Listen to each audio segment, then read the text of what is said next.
Hello teams.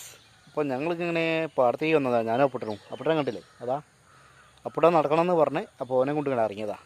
അപ്പോൾ ഞാൻ പറയാൻ വന്ന കാര്യം എന്താ വെച്ചാൽ, നമ്മളിവിടെ വയലിൽ ഞാൻ നാളെ കാണിച്ചത് ആ വയൽ കണ്ടില്ലേ, കണ്ടോ വയൽ അത്യാവശ്യം നല്ല ഏരിയുള്ള വയലാണ്. അപ്പോൾ 1500-2000 വാഴ കൊള്ളൂ ഈ വയലിൽ. അപ്പോൾ എന്താ വെച്ചാൽ ഇതാ ഇവിടെ വാഴ നട്ടുണ്ടേ. ഇതാ കണ്ടില്ലേ, ഇതാ കണ്ടില്ലേ വാഴ കണ്ടില്ലേ, വാഴ നട്ടതാണ്.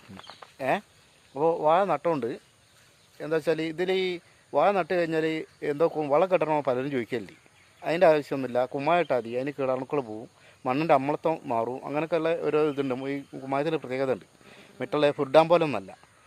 പിന്നെ ഇതിനെ പറ്റി കഴിഞ്ഞാൽ ഈ വീഡിയോ ഇപ്പോൾ വാഴ കന്ന് വെച്ചിട്ടുള്ളൂ. ഇനി 2-3-4-5 ഇല വിരിയുമ്പോഴത്തേക്ക് ഞാൻ എന്ത് ചെയ്യും, വേറെ വീഡിയോ ഇടും.